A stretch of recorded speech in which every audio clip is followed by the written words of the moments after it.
I couldn't hear me the whole time. Hi, everybody. This is Politico.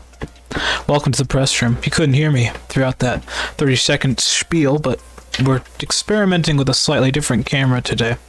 Right now, we're using a GoPro, and you can probably see I'm a little bit sharper. I'm not sure I have the materials to use it full time yet because it drains battery real quick. So we've got a backup in case things don't go super hot.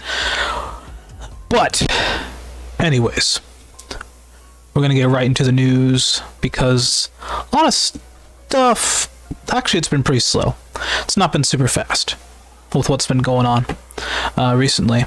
Things have been going at a ho-hum kind of pace right now as the Biden administration eases into itself and so on and so forth. Let's see what's happening. So a couple of bills were passed. I will show them off here. I believe HR 1 is the most important.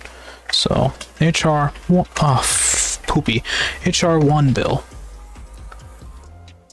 So we'll pull this up right here. Pull that up right here. There we go.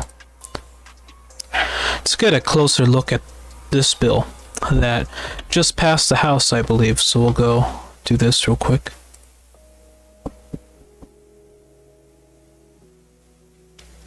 Yeah, so this is the For the People Act, also known as HR 1.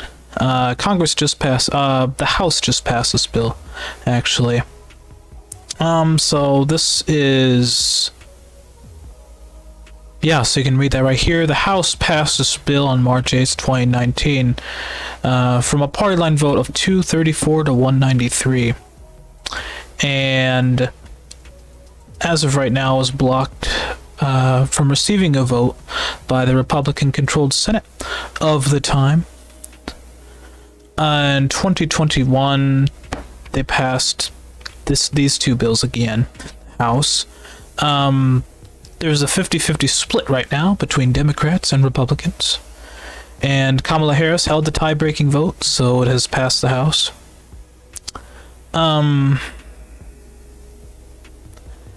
The Republicans right now are trying to proceed. They're trying to block the bill from proceeding to a vote with the filibuster, and the Democrats are split in whether they want to support abolishing the filibuster or not.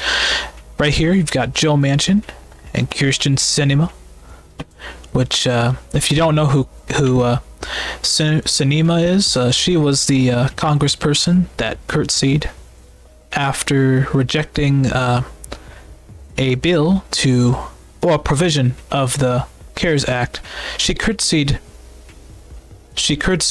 while rejecting the provision of the CARES Act, which would have raised the minimum wage to $15 an hour. So she is quickly losing popularity, actually, in her district, and we will have to see if she will lose her upcoming elections.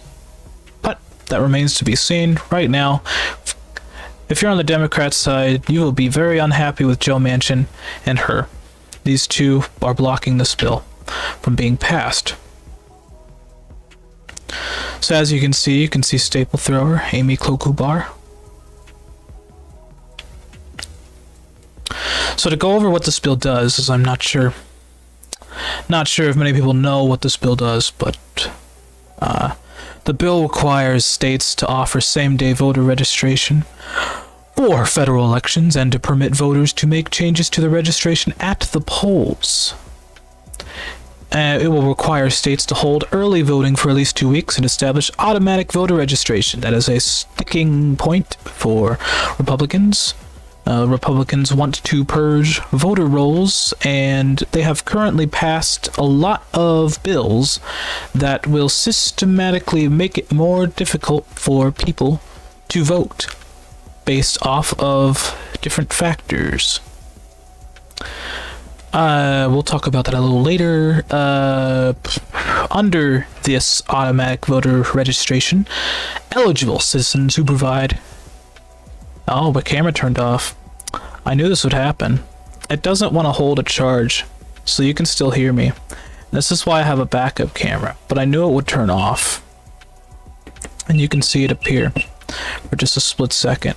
It doesn't want to stay on, and I'm trying to figure out why that is the case. But, you know, this is an experiment, and I'm about to switch to my other camera. So we'll do that real quick. We don't have to pause. We can just do this immediately. So we will switch to the other camera. But it was a good thought. It gets real hot too, by the way. This camera gets really warm. And I don't know why it does. It should be able to do it, but I guess it's not having it today. So we're going to switch to our normal camera of operation. Real quick. Shouldn't take that long. But you just saw glimpses of higher quality.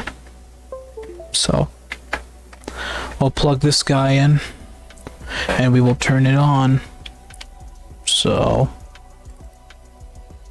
not what I was expecting, but you know what happens. Put that over here this way.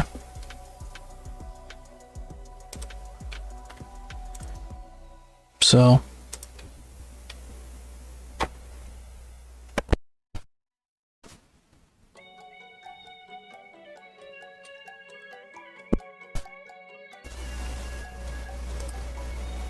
here's a normal camera.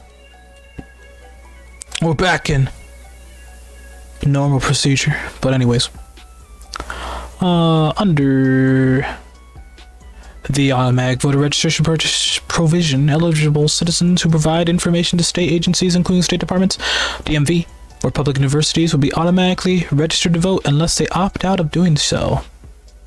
This bill would also formally expand opportunities to vote by mail and make Election Day a federal holiday. The bill will require states to offer online voter registration. I did not know this, which has already been adopted in 39 states and the District of Columbia. A lot of battleground states do not offer same-day voter registration, so it will be interesting to see how that goes forward. What else is here? A lot of stuff I didn't actually know about. Under the bill, states should be required to establish a system to allow applications to be electronically completed, submitted, and received by election officials, and to allow registered voters to electronically update their voter registration information.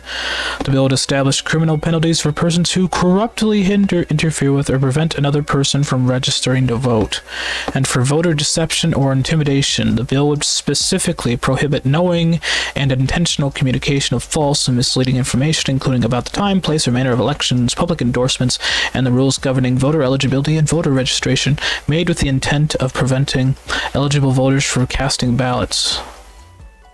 It would be a commission to adopt recommendations for states on the prevention of interference with voter registration. The bill would also authorize 16 and 17-year-olds to vote in advance of them becoming 18. So if you're a preteen watching the stream, then you should be for this bill. Let's see. A 2019 proposal to actually allow 16, 17-year-olds to vote did not succeed, but you can pre-register to vote if you're 16 and 17. Yeah, the bill would limit voter roll purges, and voter caging. Voter caging is a little weird. So this involves challenging the registration status of voters and calling into question the legality of allowing them to vote. So let's say you have a letter that is not delivered. Let's say you have a letter that is returned undelivered. Then you can question the person if they're actually registered to vote. And this puts the voter in a cage. So it's definitely something that would be interesting to get rid of. Specifically, this bill will require states to obtain certain information before removing voters from the rolls and would prohibit voter purges from taking place less than 6 months before an election. This was a sticking point during the 2020 election when tons of voters were purged from voter rolls in battleground states. Let's see, a lot of different protections for people. Let's see. It also restores voting rights to felons who complete their prison terms. Normally, in most states, if you're a felon, convicted felon of something, you can't vote in said election. That right was taken away from you de facto, so that would be something that would be removed with this act being passed. If it gets passed and signed by the President Joe Biden in the Senate and President Executive. Let's see, and then protections for people with disabilities, and then a lot of different protections. Election security. The bill contains election security provisions, including a voter-verified paper ballot provision, mandating the use of paper ballots that can be marked by voters either by hand or with a ballot marking device, and inspected by the voter to allow any errors to be corrected before the ballot is cast. So what this means is you get a piece of paper. I don't really have a piece of paper as an example, but here's a little receipt. Blank receipt. You can't really see that too well, but if you fill out a vote, you mark it. You mark who you vote for. You put it in the ballot drop box, or you give it to somebody. That's what this bill would mandate. What else is here? The bill would direct the National Science Foundation, to make grants to study tests and develop accessible paper ballot voting. Okay. Campaign finance reform. The bill would introduce voluntary public financing for campaigns, matching small donations at a 6-to-1 ratio. The money would come from a new Freedom from Influence fund under the U.S. Treasury, which would collect funds by charging a small fee assessed on criminal and civil fines and penalties or settlements with banks and corporations that commit corporate maleficence. It also incorporates campaign finance reform provisions from the Failed Disclose Act, which would impose stricter limitations on foreign lobbying, require super PACs and other dark money organizations to disclose their donors, and restructure the FEC to reduce partisan gridlock. The bill expresses support for a constitutional amendment to overturn the Citizens United case, with Citizens United versus the Federal Elections Commission in 2010 was a landmark decision of the Supreme Court of the United States concerning campaign finance laws. It was argued in 2009, decided in 2010, in which the Supreme Court held that limits on independent political expenditures by corporations, labor unions, and other associations are unconstitutional. So if you're a corporation, you can use your influence to influence elections. That's what that means. The bill requires a president and the vice president, as well as presidential and vice presidential candidates, to publicly disclose their previous 10 years of income tax returns. Former President Donald Trump, has argued that that is an unconstitutional practice. He famously did not disclose his tax returns over the many years he was in office, and out of office he still has not given the public access to tax returns. The bill would eliminate use of taxpayer money by members of Congress to settle employment discrimination claims. Interesting. What else here? Stuff on inaugural committees, whatever. HR 1 makes findings supportive of admitting to DC's statehood. Gerrymandering. This is important for Democrats and Republicans. The bill would thwart gerrymandering by requiring states to use independent commissions to draw congressional district lines. And real quick, we're going to change our playlist right here. So we're going to change that real quick. That playlist is over. Really sad. I want to do another playlist. Playlists. Let's do this one. Alright, we're back. Let's see. The bill would thwart partisan gerrymandering by requiring states to use independent commissions to draw congressional district lines. Currently, if you are a majority stakeholder in a state, you have the full discretional authority to draw state lines, which is definitely cause for ire with the Democrats, as Democrats feel that it would limit people's access to the polls and limit the influences of minorities in unfavorable districts. Legislation requires each commission to have 15 members, 5 Democrats, 5 Republicans, and 5 independents, and require proposed maps to achieve a majority vote to be accepted, with at least 1 vote in support from a Democrat, a Republican, and an independent. The bill will require the commissions to draw congressional district lines on a 5-part criterion. 1. Population equality. 2. Compliance with the Voting Rights Act. 3. Compliance with additional racial requirements. No retrogression or dilution of minorities' electoral influence, including in coalition with other voters. 4. Respect for political subdivisions and communities of interest. And 5. No undue advantage for any party. The sticking point is number 5. No undue advantage for any party. Now, what does this mean? It's something that will remain to be seen if this bill ever gets into Biden's hands and passes. Number of federal election commissioners. Under current law, the FEC has 6 members, no more than 3, who can be members of the same party, with all at least 4 votes required for any official FEC action. The complaint is that this has resulted in an impotent and gridlocked FEC with important reforms left unaddressed, such as the updating of campaign finance law for the digital age and effective regulation of political donations. This is a left-wing argument. Some arguments for reform have blamed the Republican FEC members for unwillingness to either investigate any potential violations or to impose tougher restrictions, and for loosening restrictions simply by signaling what standards they are willing to enforce. So this bill would give the FEC 5 commissioners instead of 6, reducing the likelihood of tie votes, and require that no more than 2 can be members of the same political party. It would set up a blue ribbon advisory panel consisting of an odd number of individuals selected by the president from retired federal judges, former law enforcement officials, or people with experience in election law, except anyone who holds any public office at the time of selection, but the president would not be required to choose from among those recommended by the panel. Some observers claim that there would be no built-in benefit for either party, so some people say that, but... So the bill's supported by Joe Biden. Yeah, so let's look at the opposition.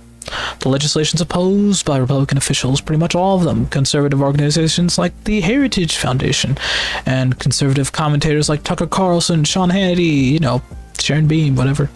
The Wall Street Journal, WSJ, failing Wall Street Journal, editorial board opposes a bill, contending that it was designed to auto-enroll likely Democratic voters, enhance Democratic turnout, with no concern for ballot integrity. Ballot integrity is a talking point for the Republican Party, as even before President Trump lost the election, they were arguing that the election was a fraud. President Trump famously said that the election was rigged, that tons of ballots were poured in for millions of people.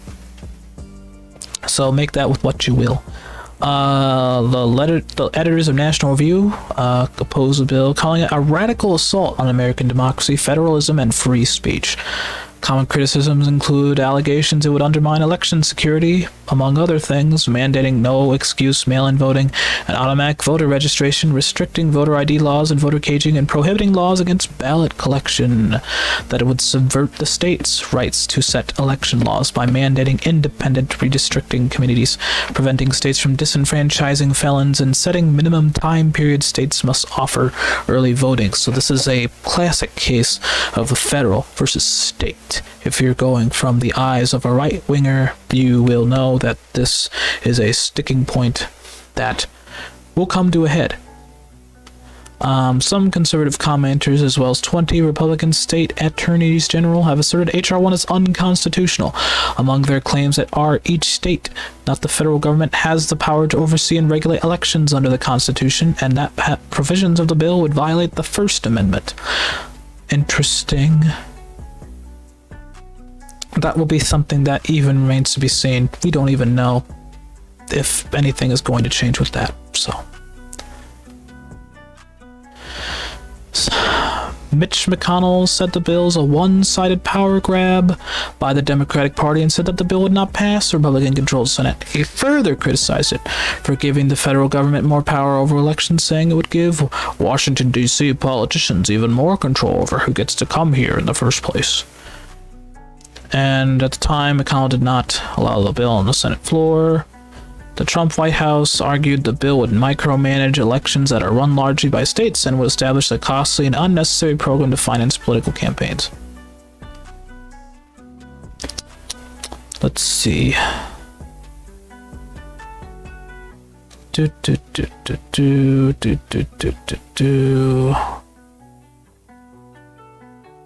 Interesting, the ACLU opposed the bill in 2019, but in 2021, the ACLU stopped short of opposing the bill. Pretty much because of the Capitol riots, they have changed their heart a little bit. They think that it would enhance voting rights. So here's the deal. Here's the deal with this bill. This bill is not going to pass the Senate. This bill is going to get stuck unless the filibuster is reformed. It's just not going to happen because of current split in the United States Senate. That's pretty much how it is. That's the big news, everybody.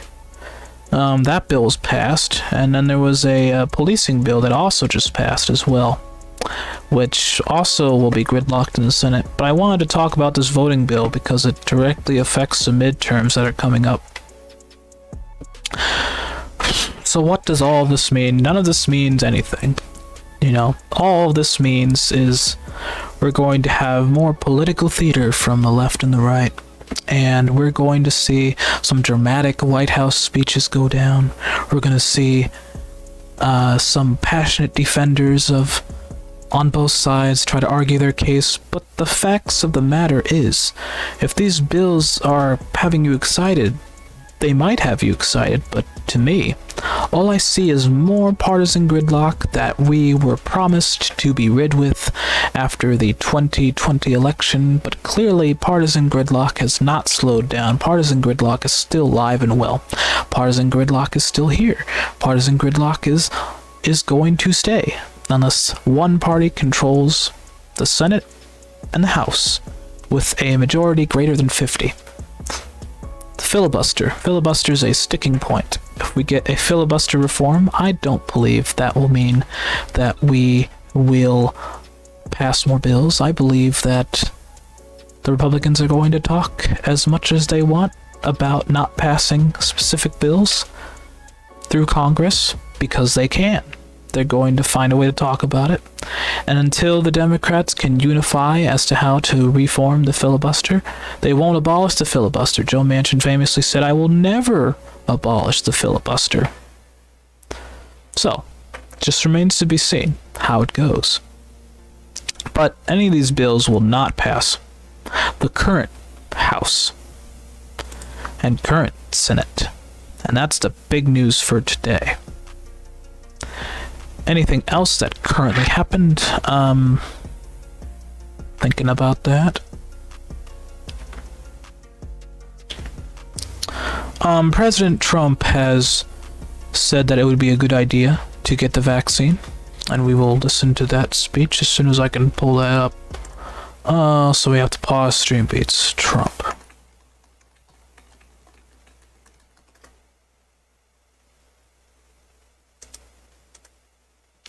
So this is an audio clip, and you're gonna hear some news dude. I believe it's Shepard Smith, and then we're gonna hear President Trump in just a little bit. The former President Donald Trump says he would recommend people get the COVID vaccine. He made the remark during a phone interview on Fox News. He called it a great and safe vaccine. Now, this comes a day after the White House said that they would welcome the former president's help in promoting the shot. And remember this, over the weekend on Fox News Sunday, Dr. Fauci came right out and said, "Mr. President, please do this, Mr. Former President." Now he's done it. And here's the big issue. 50%... It's not going to show the freaking clip. It is not. That is ridiculous. I want to see the real clip. I want to see the actual clip.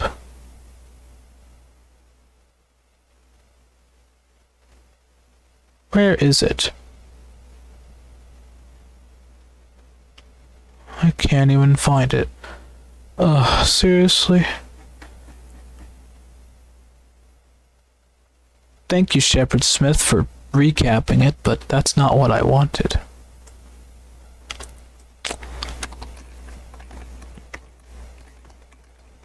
It was a call to Fox News, I believe. This is a Fox News thing. Exclusive in just a moment. Former President Donald Trump will respond This to is Fox News. Biden's agenda, the crisis at the border, and the attacks on the Trump presidency. As the Washington Post today is forced to correct quotes of President Trump that he never made. And today, Department of Homeland Security Secretary Alejandro Mayorkas said that the United States is facing more migrants at the border than it has in the last 20 years. But he stopped short of calling it a crisis. Joining me right now with reaction to that and a lot more is the 45th President of the United States, Donald J. Trump. Mr. President, thank you so much for being with me tonight. Thank you, Maria. Thank you. We have so much to get to with you. President Biden's first order of business on January 20th and 21st was to overturn your policies at the border, immediately stop construction of the wall, triggering an onslaught of new illegal immigration. Your reaction, do you believe this would not have happened had he not overturned your policies?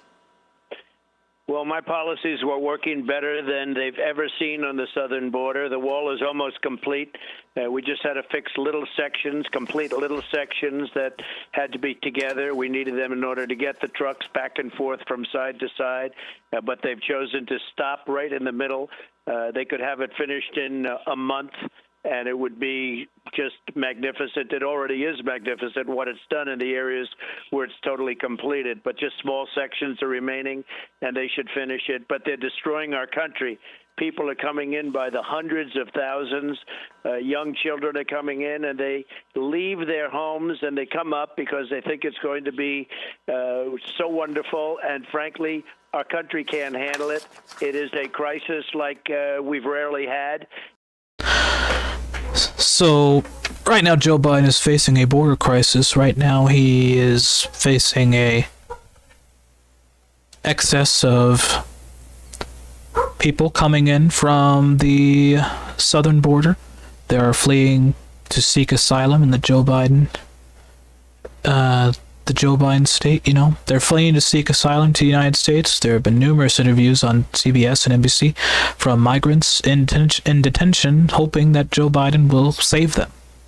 And that is something that this reminds me of a little bit of the hostage crisis in Iran, how the clash will butt heads with the domestic agenda of the president. We'll have to see how Joe Biden handles foreign policy. Keep in mind he's only been there for 2 to 3 months now, and he will just continue to shape his foreign policy as things continue to evolve and change. I can't give too many judgments or criticisms because he simply hasn't done anything yet, and I think it's something that he does need to take action on, believe it or not. And Trump's criticisms of Biden not handling it sooner are valid. Joe Biden needs to figure out a plan on how to deal with the immigrants coming into the border. Because one, it makes your nation look bad if all these people are seen, quote unquote, flooding into the country. Number two, it will kill your momentum for a domestic agenda if you can't even secure your borders at home. That's the Republican argument, that if you can't even secure your own borders, how are you going to care for other people? If you can't keep your people safe, then how are you going to continue to push forward? But that's the wall, the big, beautiful wall.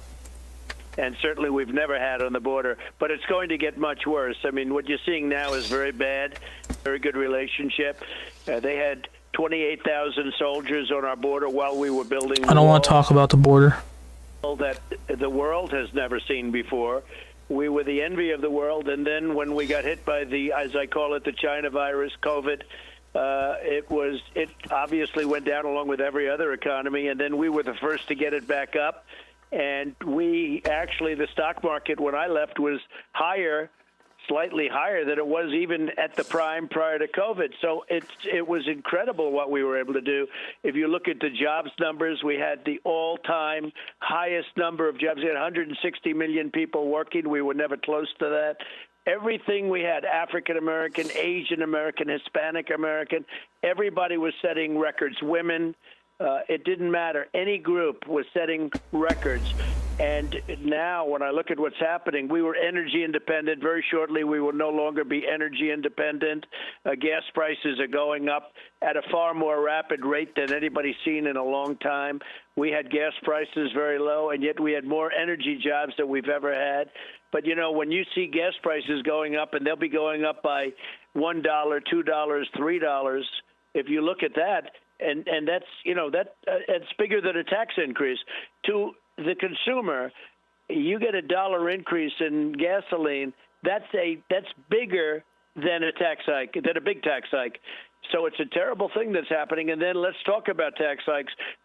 Before we talk about tax hikes, we have to talk about President Trump's assertion that the United States is energy independent. Now, what does that mean? That means that the United States relies on its own sources of energy, which currently is fossil fuels, including coal and natural gas. These are two big industries that have had big... My arms are disappearing. These are two industries that have had big holds on Congress for a long time. And it'll be interesting to see how Joe Biden deals with the climate crisis, climate change, global warming, whatever you want to call it, whatever age you are. And President Trump prefers to focus on the economic impact of the changing markets rather than deal with climate change. Climate change is something that he prefers to sweep under the rug. He famously said in California, during the wildfires, that I don't think science knows what they're talking about, and that he also said at one point, I believe, the Earth will get cooler eventually. With a little grin on his face, the Earth will get cooler. I think it will cool. And it's these sort of things that make it a little bit perplexing. The way he handled the stock market. He focuses a lot on the stock market, and while that is not necessarily the wrong thing to do when it comes to regulating the economy, I think it fails to take impact of a plurality of voters who do not use the stock market. Let's say Gen Z people, Gen Y people, you know, the Zoomers and not Boomers. A lot of Boomers probably use the stock market. A lot of Gen Z people probably use the stock market for GameStop, but that's a whole other story.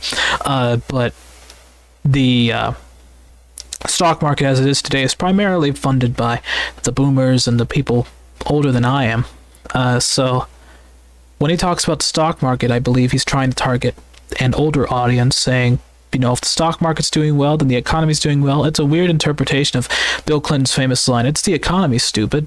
But it's an interesting take that he believes the stock market is something to be relied on. But this argument falls apart when you realize that the stock market was on tremendous lows when the pandemic happened. He did not leave office with the stock market on record highs, as he tends to overinflate. The stock market was in recovery, but I believe it could have been recovered faster if there was a different response to the COVID pandemic. President Trump famously said to Bob Woodward during an interview that he didn't want to cause a panic, but what happened was the stock market completely panicked, and the economy totally shut down, and currently we are in the reels of the greatest depression we've had since the 1930s. That's where we are now, and that's where things continue to be, and as we continue to recover as a nation, that's where we are. But, yeah, that's what I want to say about that. Be raising taxes at the highest number that we've ever seen. It'll be the biggest tax increase in the history of our country to pay for everything. And it's a very devastating thing. It's a very sad thing to watch. Fortunately, in my administration and through what I did, frankly, and others, but what I did with the FDA is I forced them to move quickly, and we got the vaccine done in 9 months instead of 5. So, Operation Warp Speed. President Trump is talking about Operation Warp Speed. We'll talk about that in just a second. But the tax hike, they're talking about the CARES Act that passed, which Republicans are calling a massive tax hike and bailout. bailout, yeah. So this tax hike is the CARES Act, I believe, that Trump is referring to. And, we'll have to see how it affects inflation. I mean, the $15 minimum wage part of the tax hike did not succeed, so the minimum wage currently stays the same, but we'll just have to see how it affects things moving forward. We're just starting to see ramifications of it, with schools starting to try to reopen and things like that. But in terms of gas prices being higher than they are, something that is interesting is I agree that gas prices have gotten higher, but I believe it is due to the oil markets, feeling optimistic that that people are starting to travel again. People are starting to not necessarily go back to their job, but they're yearning for a new normal. If you've seen in Florida, one day in Florida, there was a ton of people out and about during the spring break season. It's a season in Florida. Lots of people arrested in Florida for having a spring break, and there's a lot of people traveling from out of state. And currently, the governor of Florida has issued a lockdown over the next couple of weeks. As Florida takes to grapple, hopefully they won't get us another surge of the virus, but we'll have to see. But when Trump refers to the tax hike, they're talking about the CARES Act that was passed and signed by President Biden, which is a $1.9 trillion package. So that's what that is. And gas prices have gone higher, but I believe it's due to the optimism of the oil companies. They're hoping that the economy will turn back to normal soon. And that's what I believe. 5 years. I don't think it would have ever been done, frankly, because according to their rules and regulations, they would have never had it.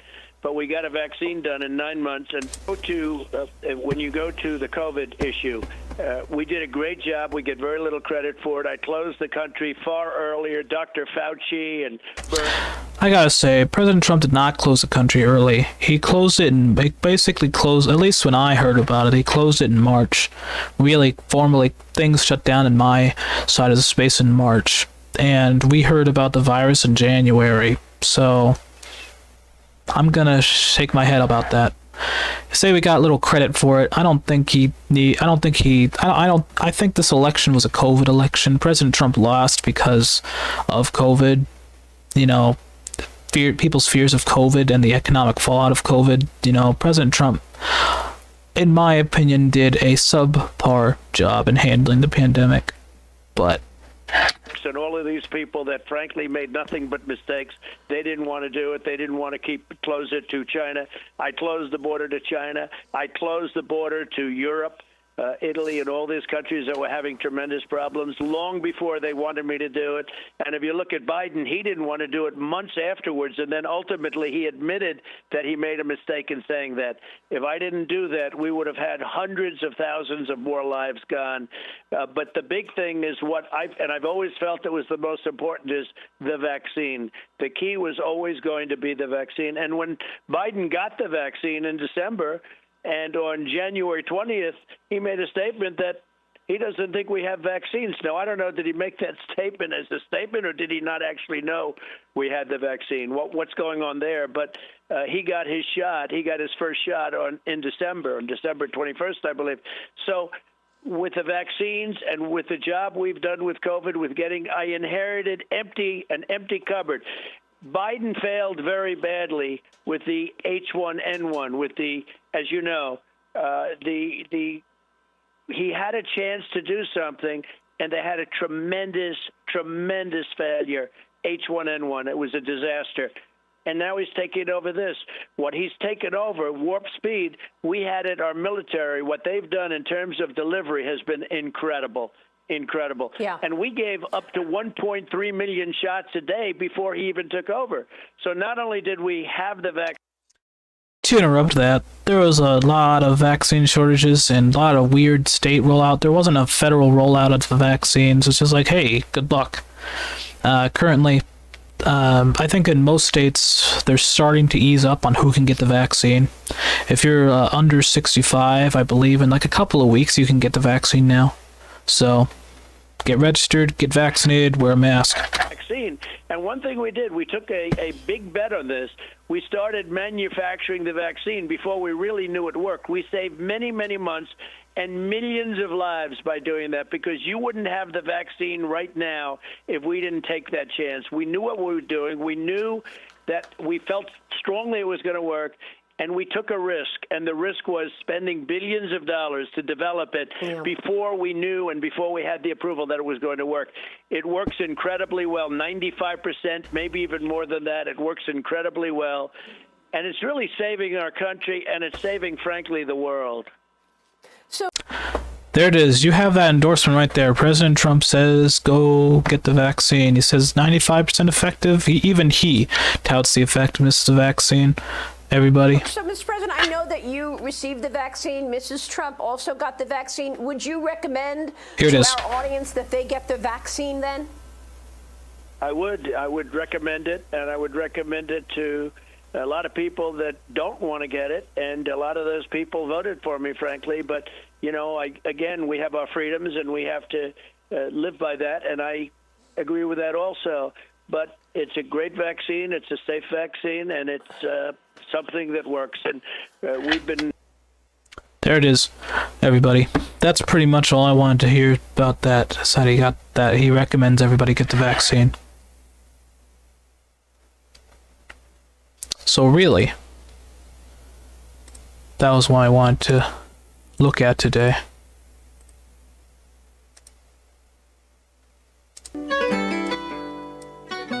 Yeah. But you know, these weekly roundups are supposed to be a little short unless people want to comment. I haven't seen too many people today. But, you know, that happens sometime. That's the big news of the week. Week going forward, I haven't mentioned the Boulder, Colorado shooting. All I could say to that is the House passed a background check bill, and we'll just have to see if it passes the Senate. Same principle as earlier. If the Senate doesn't take up these bills, how can we expect any change in our policy? And that is something for a lot of these recent happenings. You know, the House is trying to do things, and the Senate is going to filibuster them, and we're just going to have to see what happens moving forward. But that's really all there is to say. That's the big boy news of the week. It's really all that happened. I mean, there's a lot of stuff that happened, but a lot of things been going on. A little bit of an announcement to make before I sign off. I registered for the COVID vaccine. If I get called to do it, I will do a live stream of myself taking the COVID vaccine as Politico, so that will be an interesting thing, and I hope you guys would enjoy that. I'll let all of you know when that happens, but as of right now, I'm still experimenting with when I want to do the Politico press room itself. I did it today at this time. I just don't know whether it's something that I want to do weekly or bi-weekly. I don't know yet. I don't know what time I want to do it, so that's just going to be a variable for a little while. So if you want to stay updated, you can follow the Discord on my Twitch channel, on my YouTube channel. Be sure to take a look at that to stay up to date on the schedule with Politico. And also, for everybody else who's new, who's been watching for the first time, please subscribe to my YouTube channel as well as my Twitch channel if you have that. If you don't have that, then you should. And if you do, you don't, whatever, you know. But you know, I appreciate all of you tune in, and if you tune in afterwards, it's still okay. It's still okie dokie to me. But, you know, that's the big news that happened today. Thank you for tolerating my weird experiments. Thank you for having some fun with me, Politico. We'll be back on Friday. Political press room time may change, but thank you for all who have casually viewed it. You know, love all of you. I will see you next time. So long for right now. This has been a Politico press room. I'm your host, Politico, and we will see you next time. Have a good night.